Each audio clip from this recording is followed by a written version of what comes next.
those are feelings that you feel not only because you like the song or you like the girl, but because you had to make an effort to buy the music.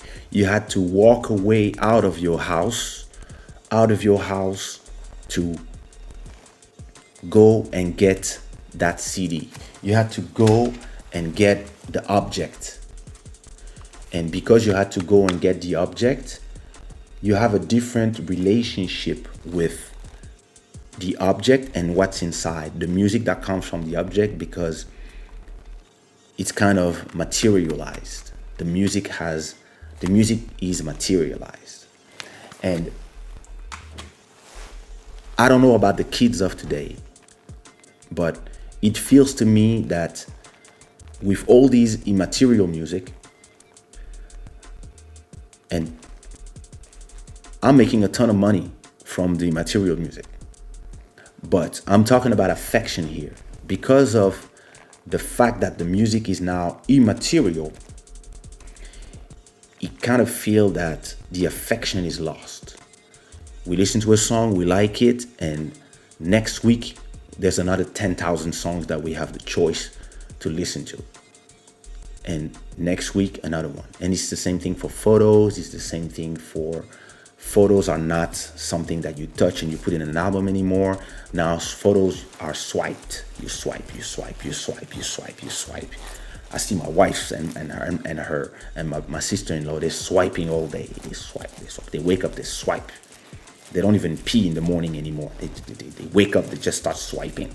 They swipe, swipe, swipe up, swipe up, swipe up, and they like, they swipe, they double tap, they swipe, they laugh, and then they swipe. And then if you ask them, so what did you see 5 days ago on Instagram? They will be like, huh? What you mean? So yeah, what did you see 5 days ago on Instagram? What is a photo that grabbed your attention? And they're like, what is he talking about? Why? Because the attention span is so small now, because you don't have the time to enjoy something that something is out already. And all of us artists, we have to adapt. I release singles every week, so I can't complain about the pace of the world. No, I'm adapting to the world. And I release singles every week because it's part of a strategy and it's part of me feeling free to do it. But it's hard now for the people who are listening to the music, and even us who listen to music as well, to attach ourselves to the music, because the music is immaterial now. And because it's immaterial, we cannot put it on a shelf. We cannot be like, let me listen to my whatever. We have unlimited choice, unlimited playlists that change all the time.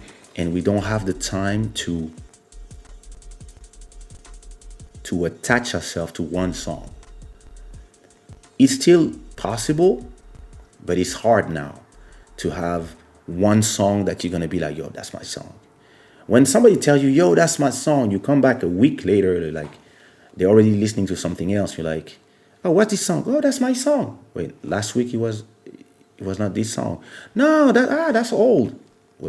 Oh, that was old? Yeah, this came out a week ago. That's my song. Also, next week you have another song. But me, I remember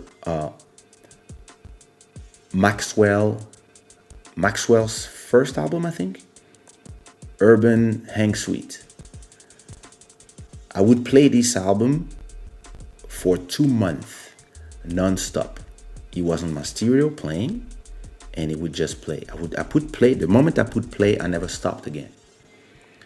What I would do when I would go to school, I would just turn down the volume because I was going to the university. And when I would go back home, I would turn back the volume up and turn the volume back up. And whatever was playing, I was singing along because I knew all the song by heart. If it's true, we can do it. Oh, or lonely is one the only. And so when I would go see my artists that I was a fan of in shows, it would be the continuation of this affection. And it would be because, yeah, they were the soundtrack of my life. And when I released my first album, what made me cry was when I opened the box, and I put I had my first album in my hands, because I could touch the culmination of 10 years of frustrations and of trying and not being understood and not being believed in.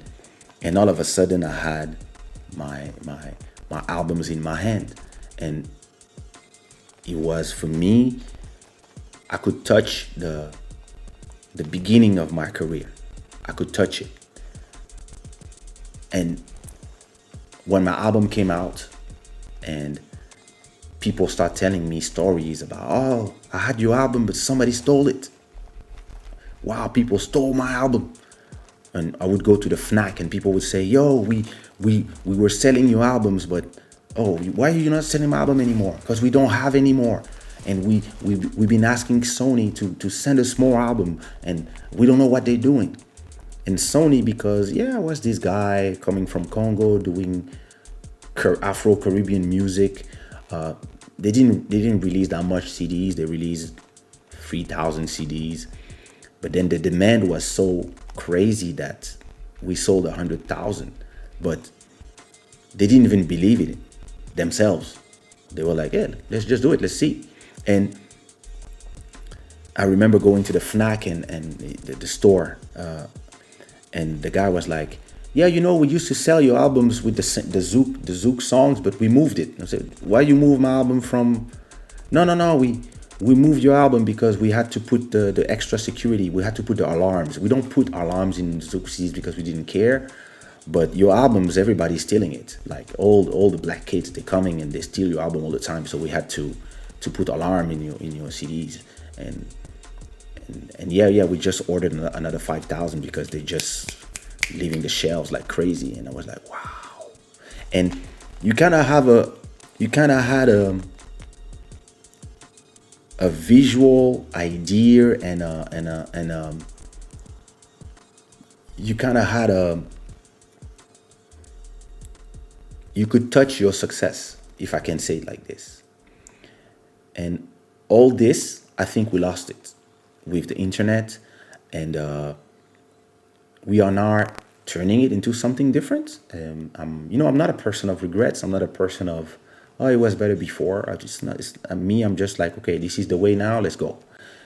But I just remember that, in a way, what I'm trying to do now, in this phase of my career and my life, I'm trying to bring back affection by having Club Shada, by having, even if we cannot touch each other, and we are far away, and we have to be far away because there's a pandemic, and more everything is becoming virtual. Class is virtual, seeing your girlfriend is virtual, talking to people is completely virtual. We all at home and we all here watching screens, talking to screens, and swiping and double tapping. And in a way, it is the world of today. So we're not going to change that. The world is going one way.